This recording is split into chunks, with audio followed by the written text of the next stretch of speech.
Under the bell. Under All the right, bell. Let's talk the real about the elephant in the room right now. What are we gonna do for all of quarter 1 when there's no Darknet Diaries? Hey, What? that's one of There's our no- topics. We're giving it away. Okay, it's the okay. I'll wait then. You didn't see Corey, that, Ralph? No, I haven't. Corey, are you frozen or are you just like look dead? No, I'm just very quietly adjusting my mic settings so I don't sound like I'm a potato. I'm He's a potato. concentrating. I will say, what are we going to do when there's no Darknet Diaries and we're just not going to know anything about emerging Yeah, threats? I'm gonna have nothing to listen to as I go running or walk. You through said the You he's listen to hallway. Darknet Diaries while you're running? Yeah, dude, I completely zone out into the I've probably almost been hit by a car several times because I'm too heavily paying attention to the podcast. You know the dangers of your activities, point. You're like, I may be slow running, but I'm not going to jail for hacking IRC or whatever. Yeah. He may be slow running, but he's cool running. Ooh. No, that's a different sport. That's bobsledding. Yeah. Bobsledding, yes. That's a Florida original sport there. Mainly down here in Florida. To Florida, what? Original Crackling sport, for me. I don't know if bobsledding? it's anyone else. Bobsledding was I'm sure bobsledding made in Florida. Yeah. Yeah. I'm pretty sure bobsledding is just how they get around in Norway and Finland.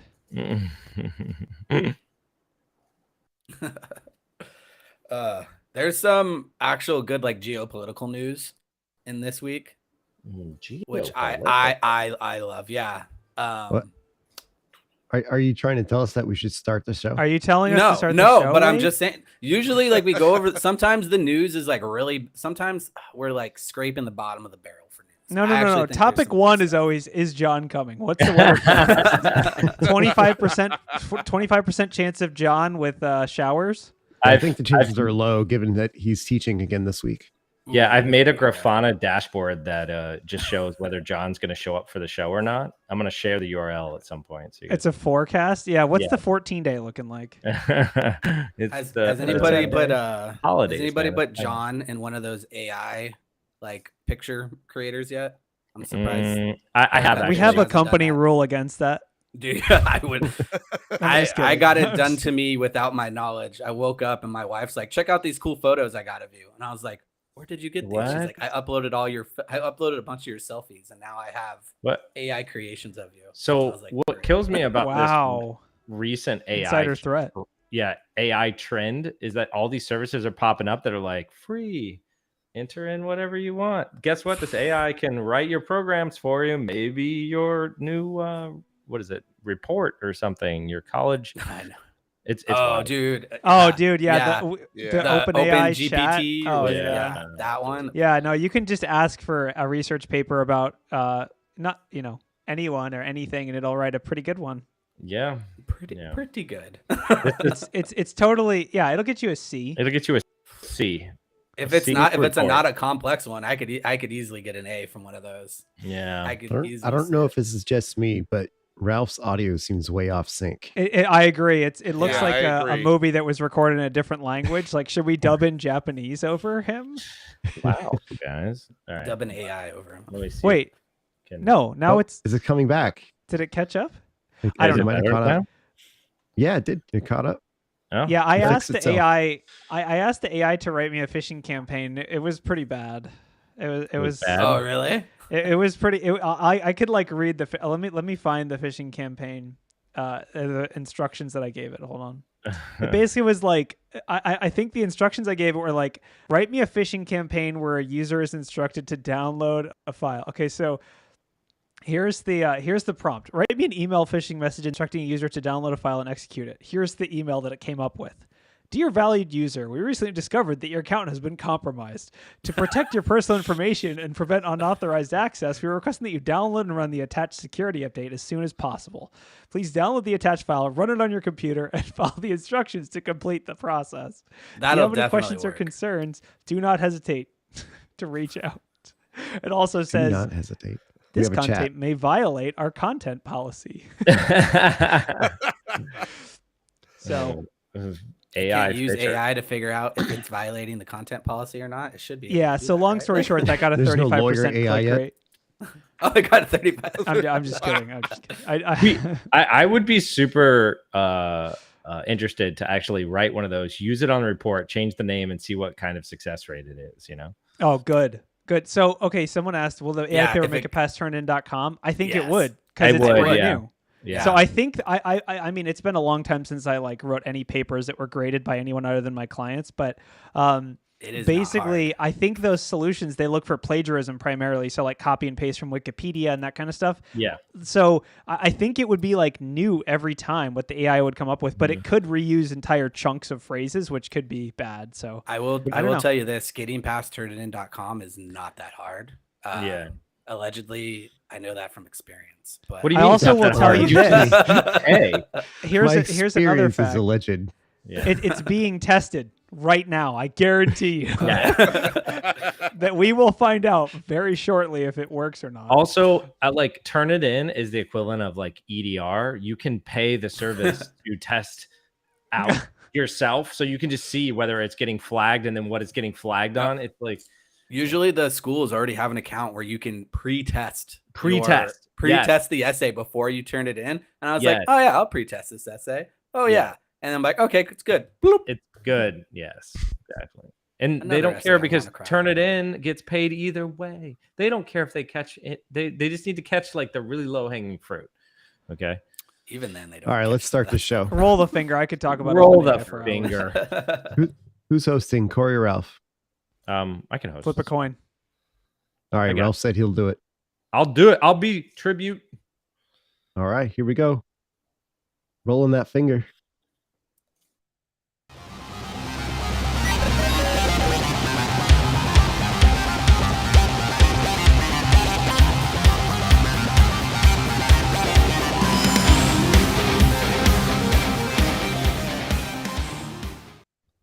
Welcome to Black Hills Information Security, talking about the news. I'm your host today, Ralph May, and I am joined by an all-star cast of the most advanced cybersecurity professionals in the world, minus Corey. So Wade, who is wading through logs. Welcome to the show, Wade. Hey, I want to give a shout out to Dusty at Deload the Tech Pro for our podcast, making his top 5 podcasts in Spotify. Nice. Nice. We need we need like a like some kind of video for this or something where like the hands and the claps and stuff. I don't know.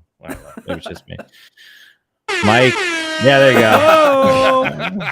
Oh, what podcast is this? I know. Mike, we got you as welcome to the show. Thanks for joining. Always a pleasure. Yes, we're excited to have you here. We have Ryan. I who still makes don't know if Mike works at BHIS or not. He does. It's a shadow job. We just That's what I thought. Yeah. He's overemployed. Overemployed. We have Ryan who makes us sound good and makes those like air horn noises so that we can continue. And on. I edit the podcast. Yes, and That's you I hope edit you it. edit out the air horn out. Yeah, you edit Turn it it all into like a out. dog barking sound so they're very confused. And then we also have Corey who somehow keeps showing up to the show and we just keep letting him show up. So it's fine. That's your mistake. I know. It's funny because I just kept showing up to the show and now I'm hosting the show because John's off teaching millions of children how to use computers. So I almost had to host once. and I Is was he? Pretty scared. no, What is his class his this week? class. What's the class? Is it like how to make your parents mad and get banned from school? No, I think John's teaching a class. But if we say his name enough, it'll be like Beetlejuice and he's going to show up and just be like, what? So anyhow. And then not talk about any of the news that we want to talk about. Yes. We actually do have a bit of news articles today. We were kind of wading through them and we found some good stuff, right? Wading through got news. Jack to like, talk about. Is wading through news like Wade's brother or something? I should. Yes. That's that's one of my subdomains. Don't talk about that. That's Yeah. where It my has RSS feed is. so it has like this. It's your brother, but for some reason they have the same first name and different last name. Anyway, So before we started, we were talking about Jack, and I guess that he is not going to be having any episodes for January, February, or March. So we got to pour one out here. Actually, I don't know what we're gonna do now. What do you? We're gonna have I mean, to go step back up and and- start doing them. Go back and listen to the first. Go back and listen to the first episode. Yeah, I'm gonna listen to all of them. Oh, you got 3 months to do it. You should be able to if you do like. Yeah, 3 he's days. probably. I don't know what he's doing. Maybe he's just taking some time off, and that's great. But he may just be recording all of them in 3 months so that he, doesn't have to work the rest of the year. I don't know. That's gonna be rough. Do you guys listen to anything else? Like, I honestly only have like 2 other cyber podcasts that I listen to. Besides, I listen to us all the time. I listen to that. It's so good. I listen to myself 3 times. No, actually, I don't really have too many other ones. Yeah, I mean, on the same Sorry, level though. I mean, Jack is next level. Yeah. Yeah. The only other one that even comes close, and it's not by a lot, would probably be Malicious Life. All right. From Cyber Reason. Podcast recommendations. If you have any good podcast recommendations, please put them in the chat. Yeah, give us a link or title or something. Yeah, and so other people can share in 3 months of the Darknet Diaries drought. So they'll have something else to listen to. Surviving the drought. We'll do an update every week. It's been 7 days without Darknet Diaries. It's like a 5-minute video of you just like talking about how you're surviving and stuff. So what else, you guys? What do you guys want to start with here? I think we could start with the Twitter one. I hate to say it, but we keep talking about Twitter, and I think this is the only one for today, unless you guys have something else. But if you didn't see Twitter, and when I say Twitter, Elon is getting a little upset about he's starting Twitter fits. Yeah, he's having Twitter fits. But all right, so let's open this up a little bit more than just about Twitter. But in this case, it started from Twitter. Is that TV? Supposedly the App Store may be withholding Twitter from publishing, and so this comes down to kind of the centralization of and control Apple has over the App Store.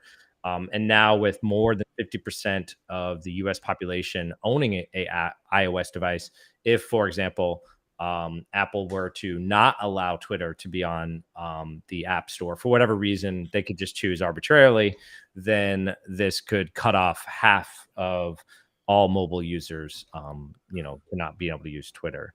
But you could apply this to any other thing, and this already has happened with other apps that have refused to pay the 30% tax. Fortnite. Yes, Fortnite. Yeah, I think where this started out is Elon was coming out guns blazing, as he always does, saying we're going to make our own phone, and 30% is super unfair and blah, blah, blah. And then he's like, oh, actually, never mind. Nothing's changing. I'm going to stay here and let them have their 30% cut. Like, he from my perspective, he kind of got the smackdown. It was like, oh, yeah, we hate you, Apple. And then Apple's like, really? Why don't you come over here? And they're like, okay, we're good, Apple. Never mind. Is the app experience like required that much? Is it that much better? Where, like, honestly, I try to do as little social media as possible. The only reason I have a Twitter is to read IOCs. Are you talking about whether it's better on iOS versus Android? Yeah. Like, well, why not just use mobile browser? Like, why does there even need to be an app? Oh, yeah. I mean, you're right. It's just one of those things where, people become so accustomed to the app itself. And, listen, half of America is not going to sell their phone so they can get Twitter. I'm just telling you, right? Like, this is not going to happen, right? And so, but yeah, you're right. You could use a browser, Safari, kind of the workaround, which, by the way, if you ever try to buy something like a book on Amazon.com, you can't buy it through the Amazon app. You have to, do the Safari workaround if you want to buy it mobily, so that they don't have to pay the 30%. So yeah, I don't know. There is a different experience between a native app on iOS and the web browser experience. Yeah. So there's something to be said for that. The other thing I'll say is I actually don't even use the Twitter app. I've been using Tweetbot for iOS for like a decade now. Yeah, I think that one also, and much people more. are saying this too. The loophole is also like, and this is a lot of apps do this. All the streaming services are the best example. You can't purchase anything in the app. It's only on the app is just like the service, and then you can only purchase through the browser or through other means. So like there is a way around it if they wanted to, but I think that this is more concerned with like, I think it's more about the content moderation policy thing that they require Twitter to have. And I could see them banning all Twitter apps if content moderation isn't there. Because, like, as an example, is there like a 4chan app for iOS? I'm assuming there's not. Like, I'm assuming there isn't one. I'm assuming there isn't any app that would be developed to access 4chan or 8chan on iOS would be killed because it violates their content moderation policy, right? So I'm assuming that's, I don't know. That's my thought on it, but it would be very interesting if Elon hadn't sort of been, I guess, I don't want to say like reined in, I guess is a politically correct way to say it, but but I can tell you this much: they're not making a phone anytime soon, so you can just probably cut that one out. Wasn't some of that also right before this? Apple went ahead and cut out like all of its advertising on Twitter, which amounted to a few $1 million, and that's what started the whole row. Yes.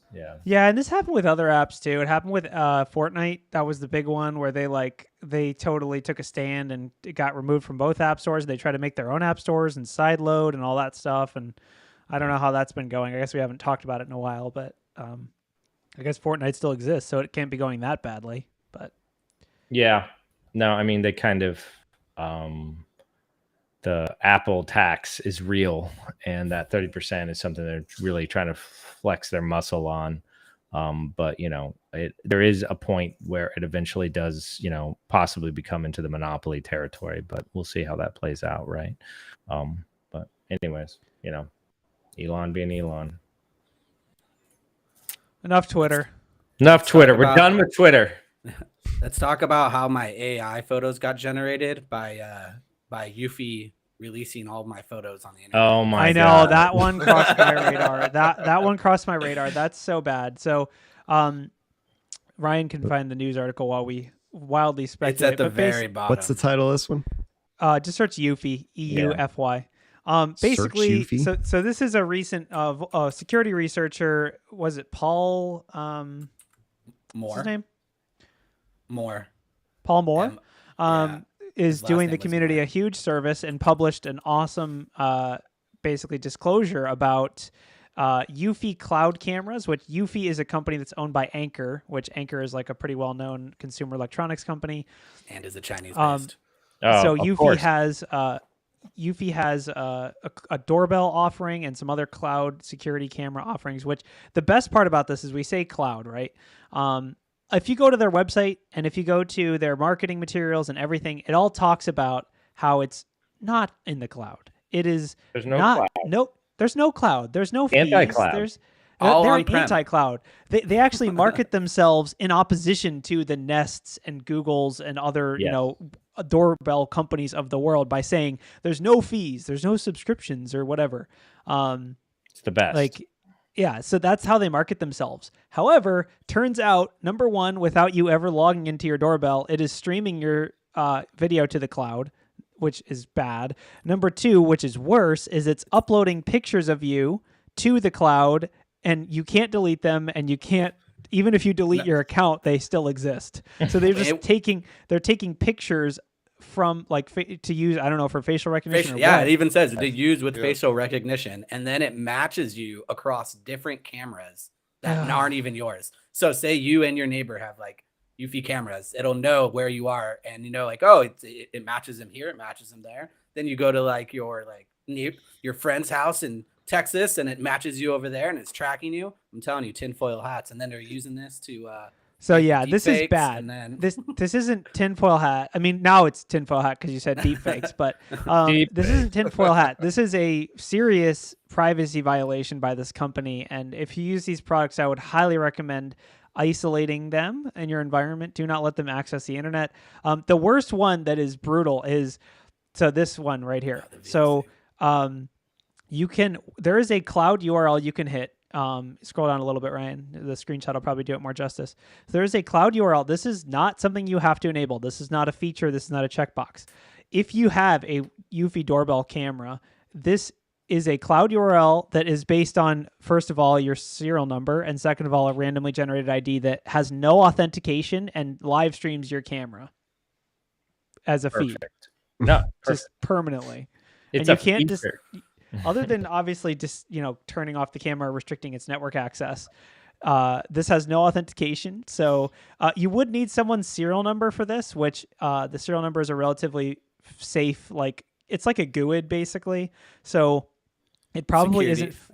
Obscurity isn't security, right? Like well, it should be authenticated, right? But like it is unlikely that, and I'm sure China or Russia are trying to brute force these URLs and determine like what streams they can get. I doubt China wouldn't need to brute force. Yeah, they already have access. I guess that's true. They can just go to the source. True. My first thought is they're using, so China's already well known for facial recognition software and all these huge data lakes and running security through that, right? So my first thought is they're using this to help teach their algorithms more facial recognition, right? Having all this data stuff. That's where the tinfoil hats start coming on. It's so creepy. Yeah. So basically this is, I mean, I guess the practical way to apply this attack would be if, let's say you went to Best Buy and got the serial numbers of 10 or 15 or however many cameras were there in store, there is a chance that you could then brute force the randomly generated ID with the serial number, and then you could just access whoever buys that camera's feed in perpetuity. So pretty scary. I don't think it's going to be feasible to brute force them for every customer, but it's spooky. It's a huge privacy violation. The big thing is they just kind of lied about what it was they were doing. And that's kind of like, that was really kind of like the big highlight. There's other companies who are also making cameras that are also using the cloud. They're also talking about the fact that, it's local storage, but, as the, what kind of came out was that you obviously could hit that live URL, and that they're uploading the images of faces. And it looks like the reason that they're doing that, and this is some speculation here, is, cameras nowadays, you can buy some, these different models that do object identification. So some of the most common ones would be a vehicle or a human or a pet, right?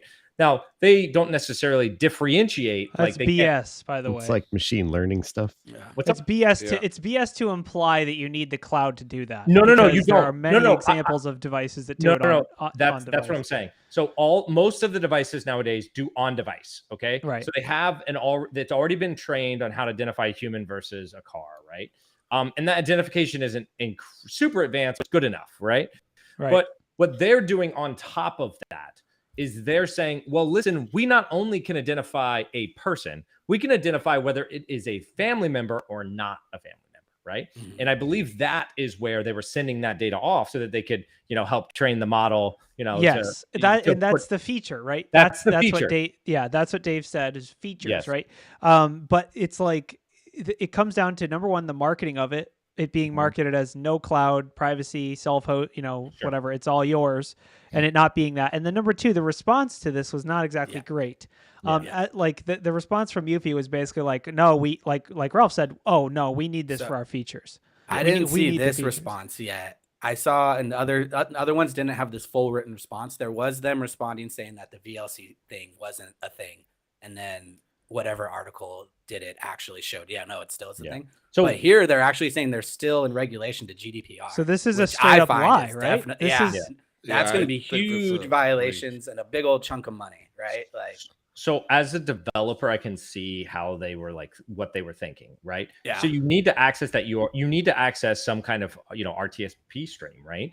And so when you open up the app, right, it has to do a handoff, and they're sharing that, So they actually didn't address that. They didn't address the streams at all. They actually, in that statement, they only addressed the images, and they basically said the images are basically like Ralph said, this is a push notification. They need an image to include as the thumbnail for the push notification. That was their explanation. They didn't give any explanation of the just open RTSP streams. The more annoying part about this is that I'm sure if you were to put in the form and ask, hey, can I get the RTSP stream to use with something else? They're like, no, it doesn't exist. And the whole time it existed, right? Like it's like a blatant lie, right? Right. Exactly. So the statement they gave Mac Rumors didn't even address the open stream issue, which is like arguably the much more pressing issue, because it's just the images is bad enough. Because, like, to be fair, those don't need to be open. They were, and by the way, I'd like to layer this. I don't know if we explained this. This was HTTP. This is just clear text. This wasn't even encrypted. This wasn't like. By the way, a lot of other there are other vendors that use real time or RTSP secure, which exist already. And it is encrypted, right? So it's over TLS. It doesn't even this isn't even RTSP. This is an image. This is an image that they're using in the. Yeah, this isn't even the video stream. Encrypting the video stream, that's nice. This isn't even that. This is like sending an image file to an S3 bucket over HTTP. That's what they're doing, basically. In the 9 to 5 Google article that you posted, right? It says that an Anker PR manager confirmed that it's not possible to start a stream and watch live footage using a third-party player such as VLC. And but then people did it. But then people did it. And then The Verge does it right then and there. It's like, here you go. Like, So that's where it gets, I think the first part, like Ralph was saying about the notifications and like, that is a feature that I guess that one you can explain that one away. Start encrypting it first of all. But I do understand, like, yes, you do have to give me an image that you're sending to my phone saying who's at my door. I understand.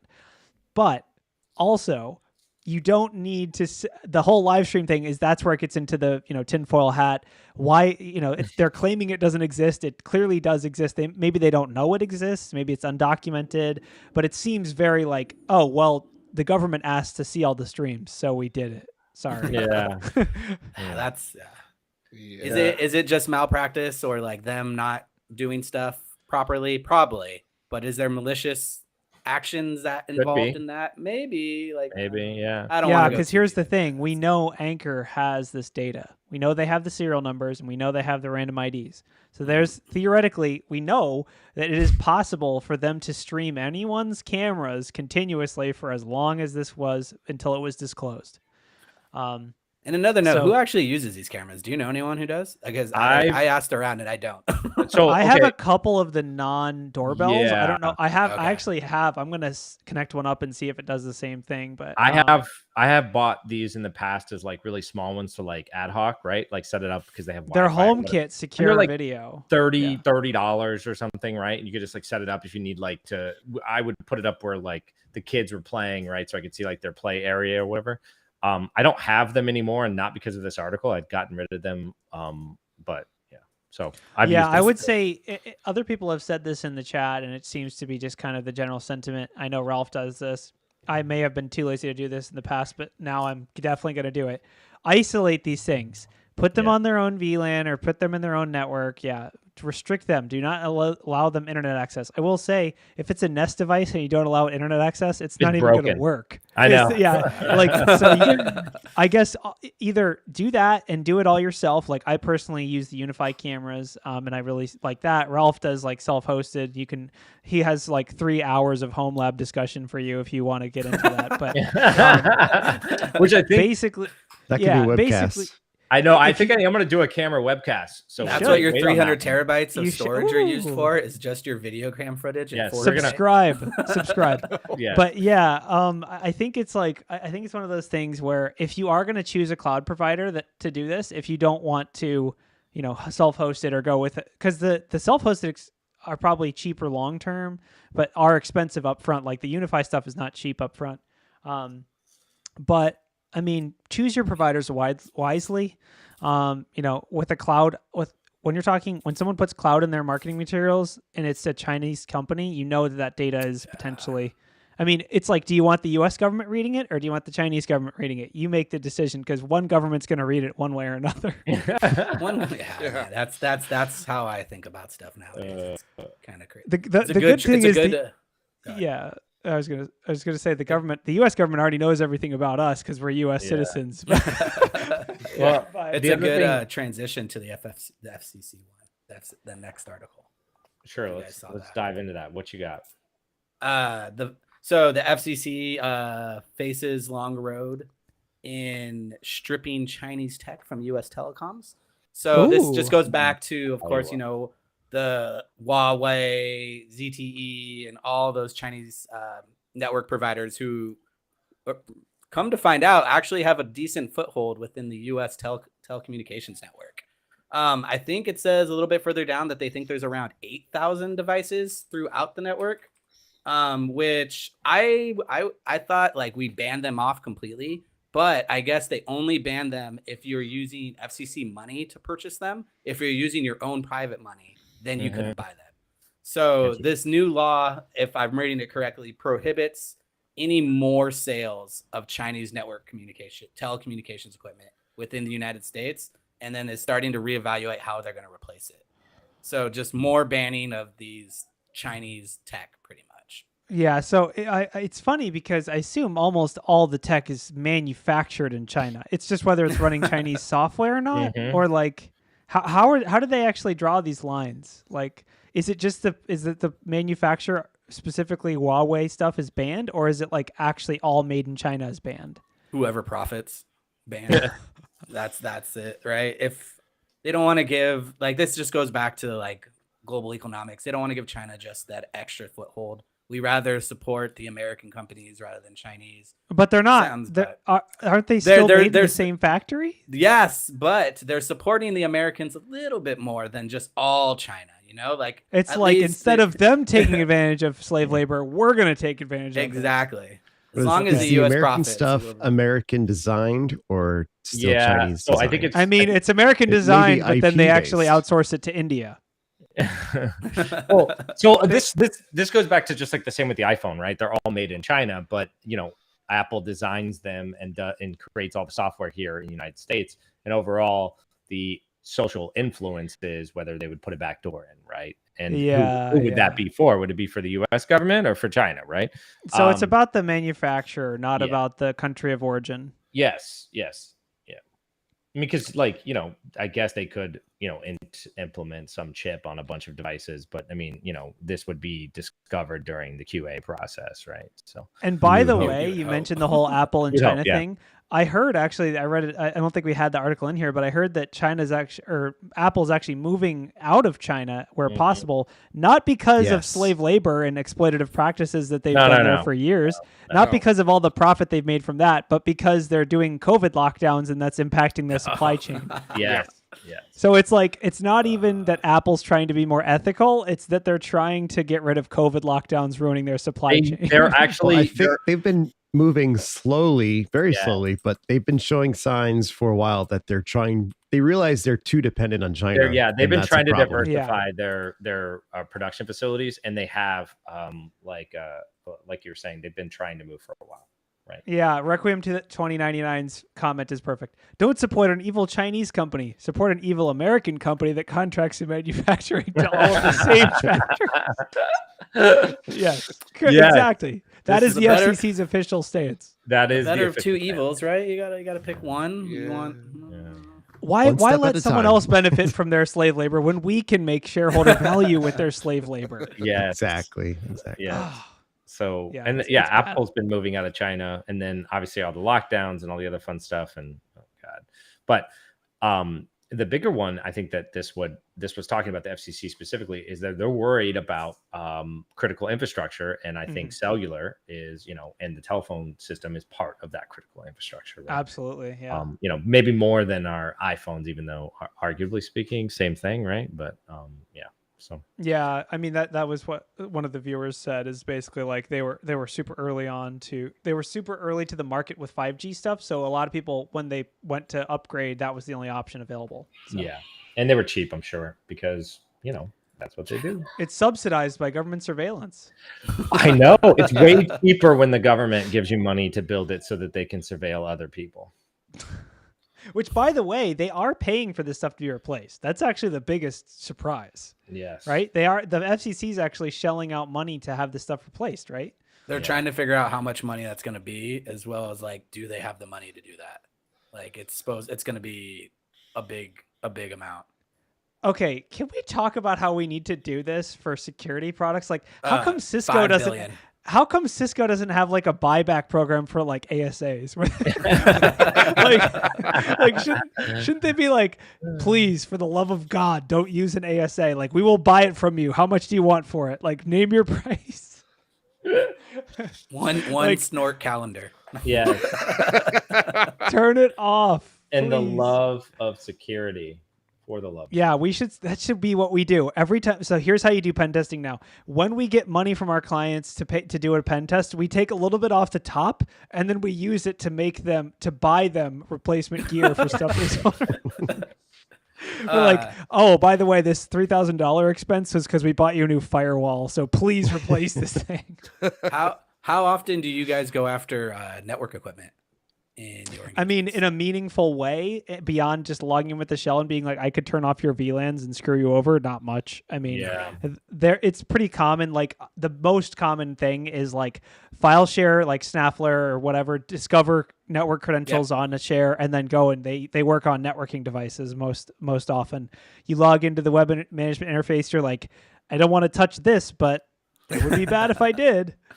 I think the networking devices are kind of interesting though, because if you do find some way to exploit them, that would be great for like long-term persistence, right? Because that's the one just device port mirror to AWS or something.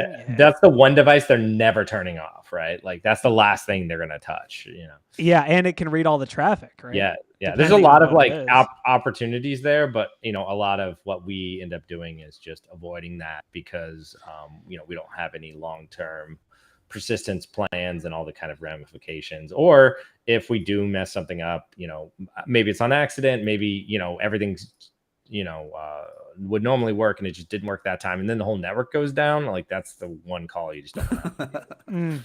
Yeah. So yeah, that's spooky, but I guess hopefully, I mean, it makes sense at the very least.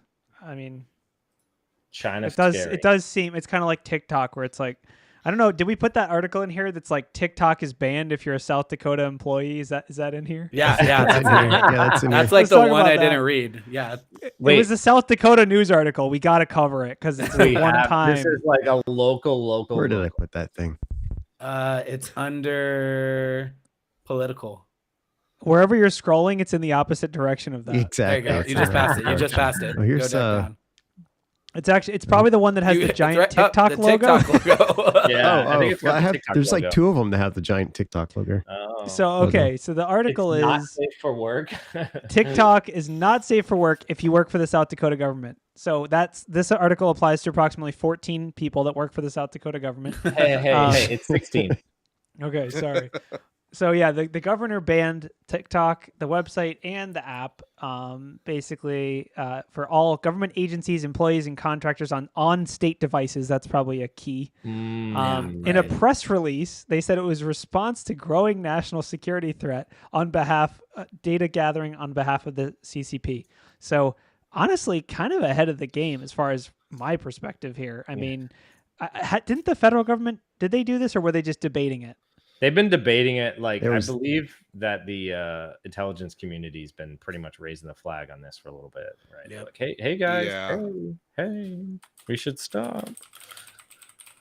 Yeah, I mean, honestly, so we made the joke.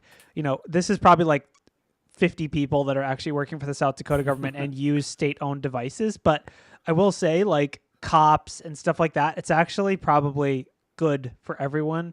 And also, I do think this has bigger ramifications because when people see press releases like this, or even in like the grassroots, awareness of security, if you're a random cop in like Waco County, South Dakota or whatever, and you're like, oh, I can't have TikTok on my phone, this is going to impact you. Like, you're going to be like, why? Why is this banned? It's like, I feel like you're going to think about it and be like, and talk to your family or whatever, like, Logan, don't be using that TikTok. It's banned by the government. Or maybe they'll be like, do use the TikTok because it's banned and that's infringing on our rights. So let me watch the TikTok on your phone. I'm not allowed to have it on mine. Yeah. I got a burner TikTok. You can have a burner phone for TikTok. Can you record me dancing? Yeah. Can you record your me? algorithm sucks. All I'm getting is like disabled TikTok. Yeah. Well, TikTok bad. So it's going to be, instead of kids asking parents whether they have games on their phone, it's going to be parents asking kids if they have TikTok on their phone. And then the kids are going to be like, what? Why don't my parents that always algorithm is so good. It just knows exactly what you want and just feeds it to you. And I was like, why doesn't it feed me the video on how to remove TikTok? Because it's feeding you too many lab porn. Too many lab porn or lab equipment. like Craigslist ads for cable. Yeah, it's like why you should go fiber. It's like clearly generated by an AI. Yeah, it piqued my interest significantly. All right, Mike, you haven't picked up. You haven't spoken much. You pick an article and rage about it. Oh, how about the never before seen malware nuking data in Russia? Never. Malware nuking data in Russia. You don't hear about that too often. Sounds like it's Ukraine. Did they forget that? What was the virus? Was it Lockbit or one of the ones that had like the check for the Cyrillic language pack, and if it was there, it wouldn't execute?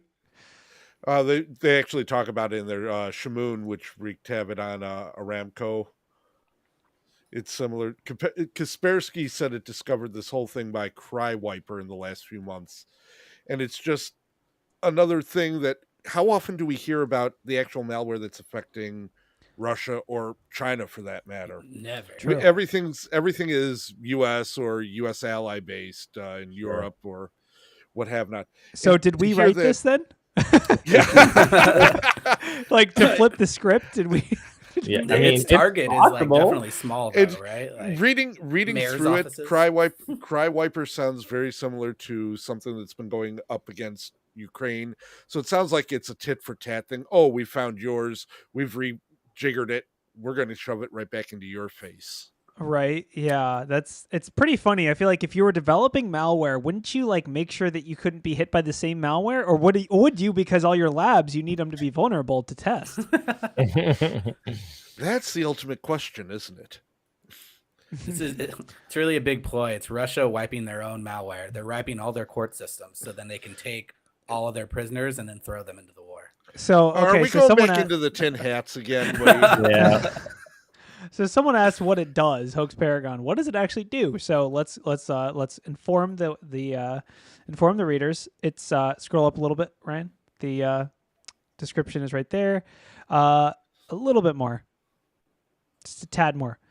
A Trojan masquerades as a ransomware and extorts money from the victim. Oh, too much. You've gone too far. Now I see where you are. Okay. Apologies for audio visitors. Imagine someone scrolling around a web page. Basically, it's a Trojan. It masquerades as a ransomware, extorts money from the victim for decrypting data. It does not actually encrypt the data, but purposefully destroys it. So it's like a ransomware, but I guess if you pay, you're not going to get your decryption keys. So it just straight deletes. Isn't that more virus than ransomware? Well, it's a wiper. It's a wiper. That's the new cool way to call it. They don't mention if anyone actually paid too. That's the best part if someone actually did. I mean, I did. You paid? They pay and then they track down the Bitcoins and it's going to like their neighbor in Russia. They're like, dang it. No way. See, that's the thing. Russia, that's why they had all those like detections, whether it had the Russian language pack and all this other stuff, because they know better. They know if they did that in their own country that, they'd get arrested and I mean, right? It is interesting. They don't just get arrested. Yeah, no, I know. I'm just trying to be nice here. I'm just trying. What they do is they get Ralph. They get recruited.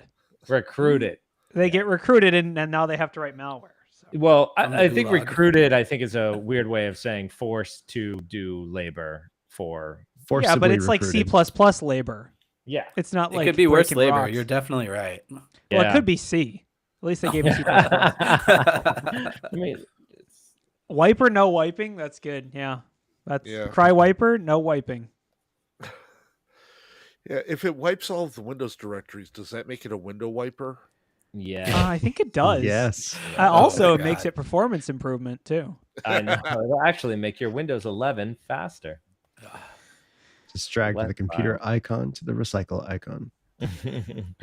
What if that actually just deleted your computer? Like if that actually works, that'd be pretty funny. I mean, it worked for me, but maybe it was the malware I had installed. Yeah, I think it was the malware, man. Maybe. The Politico one is like my favorite of the day. Favorite of the day. Yeah, because I like the politics. I can't find it now. What? It's probably it's under nation state on nation state action, which is hot. So hot. Lessons from the Russian cyber war in Ukraine. So this one goes over. I'll wait till you click. Do we publish these? I don't see Politico here. Politico article? here. Lesson. It's that one right there. Lessons on. Oh, it's economics. It's the my bad. I was reading it. They have a branch article. I think this is paywalled, but you can get past it if you go. We don't know how to get past it, but there probably is ways to get past it. It pretty much goes over like the entire cyber campaign of what the Russians did to Ukraine, and then several people saying that they kind of lacked. But there's the argument is cyber war actually efficient, or did the Russians hold back because, of course, they didn't want to nuke the entire network because they figured their military was just going to steamroll them, and they wanted the network still up. Which, John always brings up the example of like when we invaded Iran, we kept the telecoms up so we could use them. Iraq, sorry. We invaded Iran? Oh, crap. Yeah, I was about to say. Yes, sir. Did we? Oh, gosh. But it goes into some good detail about all the attacks that occurred, and as well as the Russian pitfalls and stuff they didn't do too well. It's an interesting read. It's a good read. I don't know how political you guys want to get. So I mean, I think The Economist is generally pretty neutral, so it can't be that bad. They have a lot of what's the English based CIA? GCHQ? Is that? Yeah. Yeah. It has a lot of quotes from them. If anyone wants to do a good read. I'm not. Just imagine a really good article that we can't pay, that we didn't pay to access. It's so good that we got 2 paragraphs of it. Read it all. Okay, British NSA. Thank you, Rick. Yes, that's what I meant. We could shift to the DHIS trying to focus on Lapsus. I don't know why, but they're gonna catch him.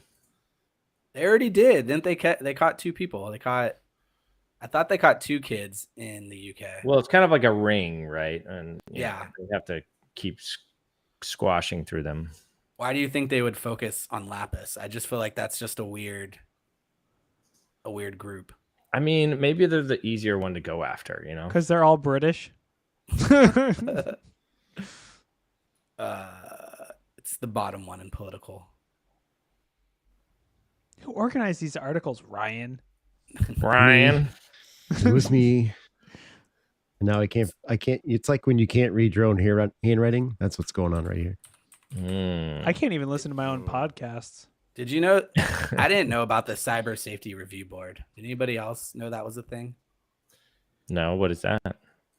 I guess it's a review board for cyber safety. Like, Department of Homeland Security announces Friday that the Cyber Safety Review Board. Cyber Safety Review Board. If you're on this board, please get in touch. I'd love to hear what kind of stuff you're doing. I thought it was based more for the IoT stuff or ICS stuff, because I know that they'd made a big announcement about some changes, and CISA had mentioned a whole bunch of stuff recently about some new protocols coming through. We heard the White House protocol stuff. I think it's part of all of that. I just googled myself over here, and we got a Cyber Safety Review Board. It's CISA. This is the CISA website. I will link it. Basically says it was established pursuant to President Biden's Executive Order 14,028. Wow, he's done a lot of executive orders. We're already up to 14,000 on improving the nation's cybersecurity. The board serves a deliberate function to review major cyber events and make concrete recommendations. The board's construction is unique. Wow, this sounds like it's actually a 2x4. And provides a direct path to the Secretary of Homeland Security and the President. So I guess it's basically like, hey, when things get hacked, you tell the President and he tells you whether to go catch Lapsus or Lapis. Lapis? It has an S in it. Lapsus $? Yeah. Let's look up any review members. Okay, here's the board. Here's the board members. I don't see John Strand on here. Oh. It's not real then. Take it off. We're not talking about it anymore. So Chris Novak, the co-founder and managing director of Verizon Threat People.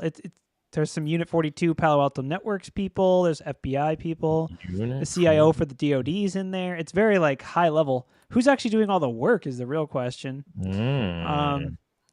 Dmitry Alperovich, the co-founder and chairman of former CTO of CrowdStrike. I don't know. I mean, I guess it's kind of cool to be like, when things get hacked, tell the president. Perfect. Sounds like someone who's overemployed to me. Definitely got multiple jobs going. How do I get on this review board? But like, I guess we've done the background, so they're doing. There is a press release that was the actual news article. Cyber Safety Review Board to conduct second review on Lapsus. Looks like they're doing another pass. They're like the first review. The first review we screwed it up. We got to do another one. After they leaked Grand Theft Auto, they're like, "Oh, we got to do another one." This is clearly this is a threat. If Grand Theft Auto, I feel like they're kind of tooting their own horn here because the first quote of the article is, "We've quickly established ourselves as an innovative and enduring institution in the cybersecurity ecosystem." Have you? Because we're all cybersecurity people, and none of us had heard of you as far as 5 minutes ago. So I guess it's public-private initiative. Blah blah blah. Why are they targeting Lapsus? Lapsus has targeted the most sophisticated companies on the planet. I feel like they're kind of like doing, it's like they're like overlapping homework here. They're like, well, we have to do this at our company, so why don't we do this for the government thing? I feel like Lapsus definitely isn't like a low-hanging fruit, but they're definitely like a little bit stranger on the threat actor board, right? Where they're not a ransomware group per se. I'm sure they could be if they tried. They're not necessarily a nation state. But they do like Uber. They do all these little weird hacks that like I would almost say is for like the lulz type of deal, which reminds me of lulz. Right? Yeah. Reminds me of what was the one where's the guy with the wine glass? Not Evil Corp. Someone who knows threat actors. Man, you guys don't. It's like the fancy dude. He's got a hat on. He's got a monocle, and he's got a wine glass. And that was a threat actor group, and they all got arrested. But I don't know. We're all red teamers over here. At least I know. Me and Ralph. I am a big bad guy. I have no idea. My question is Mr. Did they go Peanut. ahead and take? Did they take this report and run it through Turnitin to make sure that they didn't? I don't know. Honestly, I think they kind of copied someone else's homework because they even said it's the second review. So they're like, we're doing it. At the end of the article, it talks about an analysis from Microsoft published in March. That's why I'm wondering. It was lulzsec. It was lulzsec. All right. So okay, they did it for the lulz. So. I mean, it says the CSRB's first review focused on vulnerabilities discovered in late 2021 with the widely used Log4j vulnerability, which it published. It published including 19 actionable recommendations for government and industry. They don't have regulatory powers, and they're not an enforcement agency. So it sounds like they're basically just like, how can we get paid to do what we were already going to do anyway, which is to review Lapsus? Oh, we can use the government. Perfect. They needed more money is what it really comes down to. Yeah, if you're a member of this board, let us know what your salary is. No, John is interested. No, I'm just kidding. Can we talk about the most shocking story of today? Oh, no. What? Are you saying that Mr. Peanut is actually a threat actor? Is that? No. So this one, after you read the article, you'll quickly be shocked. Oh, yes, this one's Rackspace, I guess, has had an incident with their another one exchange services. Okay, hold on. Which one of you guys did this? Because John's not on today. Which one of you did this? Because John said you should. No, I'm just kidding. So yeah, there has been an incident impacting. This is how they put it. We've become aware of an issue impacting our hosted exchange environment. We're proactively running around and with like our hair's on fire, and we're gonna figure out what's going on here. But there could be a security incident. All right, you guys. Well, it says here we proactively powered down and disconnected. Okay, so that is intense. That is intense. Yes. So like, okay, someone is like, take it down, unplug it, disconnect it. Yeah. Somebody literally, they were like, throw it in the trash. Like this thing is literally nuclear waste, right? Like, so yeah, they got exchanged, which is got exchanged. We'll continue. Do we think this is okay? Let's show of hands. Who thinks this was a 0 day? None of us think Rackspace can patch their own hosted exchange environment. I guess that basically says it all. Yeah. I don't know. I mean, there's a lot of Exchange vulnerabilities, right? Yeah, there's a ton. There's been recent Exchange vulnerabilities. There's just lots of reasons why Exchange is bad, or very targeted as well. Additionally, Microsoft has kind of been like, you know what, Office 365 guys, like we gave up on continuing to keep this going, right? And in fact, Rackspace is accelerating their migration to Office 365 for customers. It doesn't say that. Does it actually say that? Yes, it says they are doing that. Impacting customers free access to Microsoft Exchange Plan 1 licenses on 365. Yes. Okay, wait. Here is the real theory. This is the John hot take. Let me put on my John Strand hat. This is a false flag operation, so they don't have to keep supporting Exchange. I'm gonna leak it. I'm gonna leak it on the news. This is just because someone at Rackspace is like, we hate Exchange. How are we gonna get rid of this? Oh, I know. Just claim it was hacked. Oh my god. And Cyber Threat Hunter. Oh no, we've been hacked. What do? Manual says Alt plus F4. No, then first disconnect the power, then disconnect the network. This has merit cord, because it goes back to your idea before where you just buy them new hardware to move them along. This is what they're doing. They're buying them Exchange to move them out of, buying 365 to move them out of Exchange. You have to read this article though. There's a couple here. They're like, there's no sign of the service coming back online. They received accounts and incidents from customers trying to access Rackspace support. They are not pretty. The way they have handled this has been horrible. No support, no email because yours is broken. Nothing. Who knows? Yeah, how are they going to email you? Your email's broken. Yeah. Okay. So I called the support line and held and listened to lousy music for 3 hours and 14 minutes and 19 seconds. And they finally had to terminate the call. Wow, why would you advertise that you wasted that much time?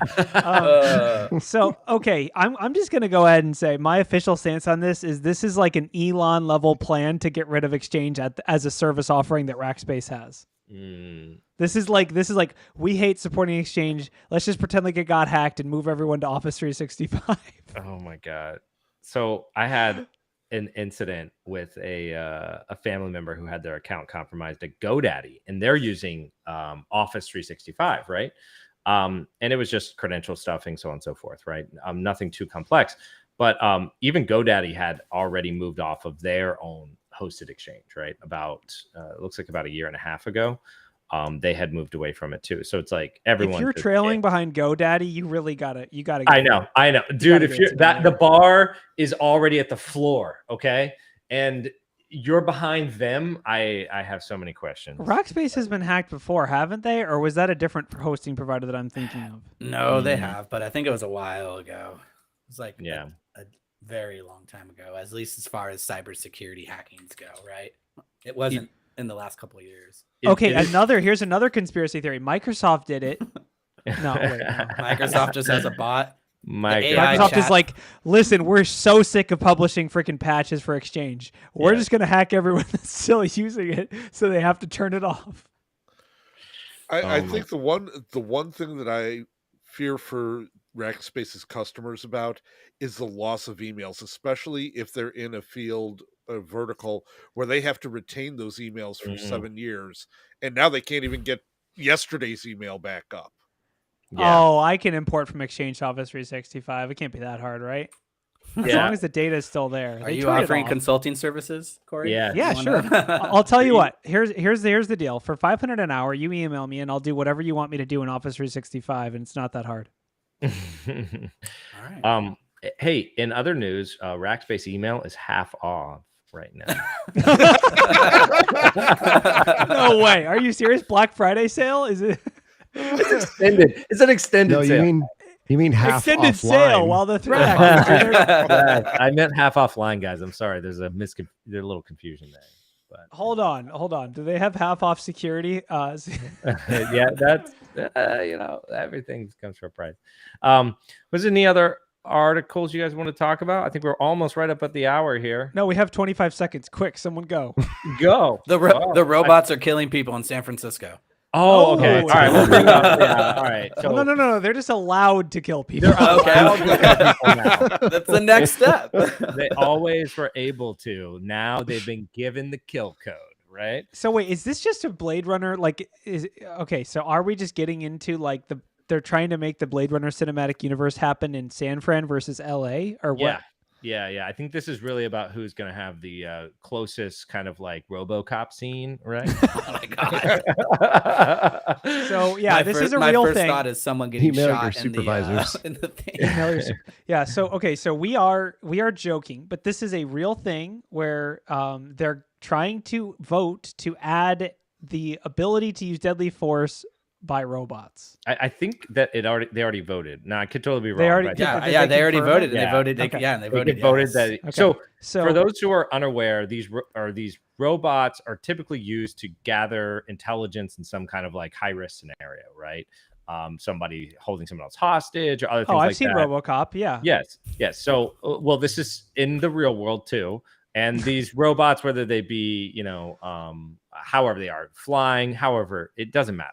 Just they help gather information so that they can make decisions on the ground to safely, hopefully, end the. But you have to put guns on them because we're all 12-year-olds at heart. But now they're adding weapons to these robots so that they can take out the, enemy.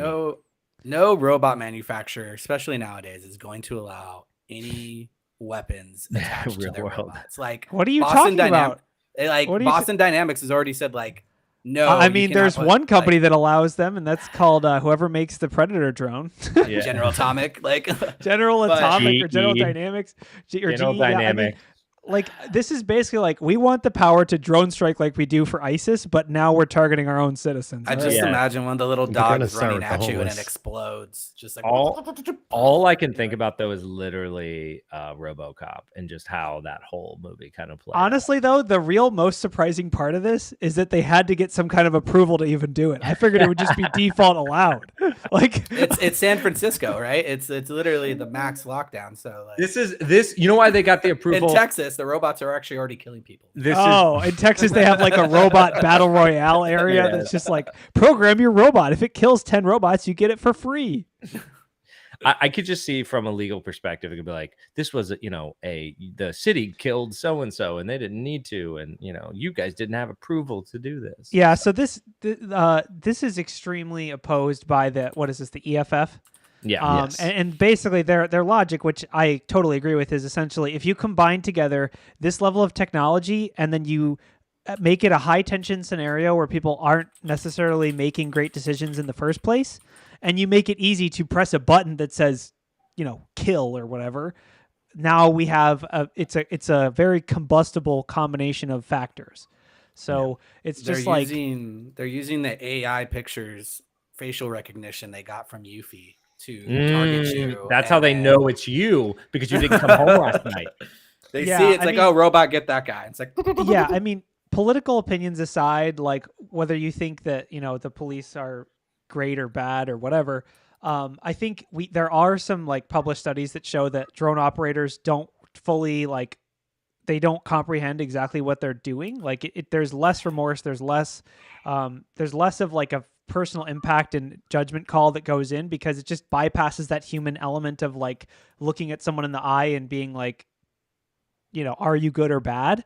So when you're dealing with like a camera and, AI, and you're sitting there with a button that just says like dispose or whatever, I don't know what it says. It's just it's a bad recipe. It's a bad recipe. And I agree with that. I'm shocked that it approved, but I guess I'm not that shocked because, who put those people in office? They're probably pro. This just reminds me of like how like the lethal injection, right? The companies who make the chemicals for lethal injection won't sell it anymore to the states who want to do lethal injection. So they're like suspending it, right? Correct. Yeah, they can't. How are you going to perform it if you can't? You have to buy. The state then has to buy it illegally. Like, I would think there's definitely going to be a robot manufacturer who does build one, but I could also see states going then like, oh, we'll just go put a gun or whatever. They're going to have to build a robot and then get the licensing for it to kill people, which I think is going to be a little bit weird. I think in future political sense. Like, do you think California is going to want killer robots built in their state? I mean, no. They're definitely going to have to be made in Florida. Like, I'm telling you right now. Texas and Florida is going to take that bid, though. Killer robot manufacturers. I guess. Yeah, I was going to say some state is going to be like, Yeah, I'm about to. They're gonna love it. I'm about to make. I can see Texas. Yeah, Texas is number one. All right. Well, on that beautiful and very nice note that we just had there, I think that is it for today. Yeah.